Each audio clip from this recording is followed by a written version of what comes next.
ఉమ్మడి నెల్లూరు జిల్లా వెంకటగిరి తహసీల్దార్ కార్యాలయం ముందు పీడీఎస్ఓ ఆధ్వర్యంలో విద్యార్థులు నిరసన చేపట్టారు. పబ్లిక్ ప్రైవేట్ భాగస్వామ్యం విధానం రద్దు చేయాలని కోరారు. ఇక కూటమి ప్రభుత్వం వైద్య కళాశాలను పబ్లిక్ ప్రైవేట్ పార్ట్నర్షిప్ పద్ధతిలో లీజుకు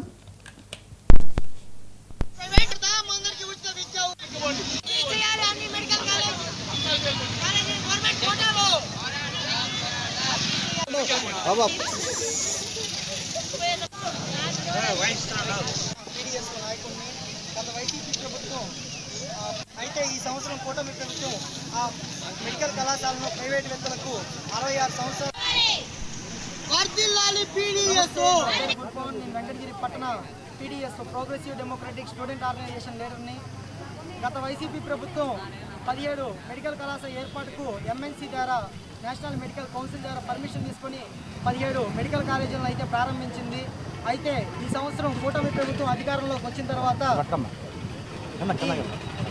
ప్రైవేట్ వ్యక్తులకు 66 సంవత్సరాలకు లీజుకి ఇచ్చింది.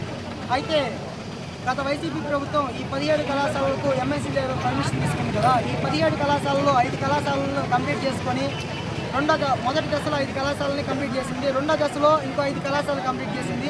మూడో దశలో మిగతా 7 కళాశాలను కంప్లీట్ చేస్తామని చెప్పని వైఎస్ జగన్మోహన్ రెడ్డి గారు అయితే మనకి హామీ చేశారు. 107, 108 జీవోలు విద్యని ప్రైవేటీకరణ చేసేది కానీ నారా లోకేష్ యుగలం పాదయాత్రలో మనకు తెలిపారు.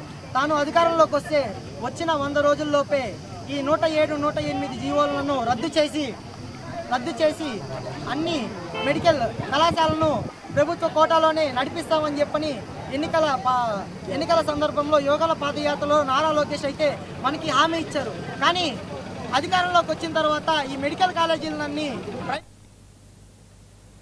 Social media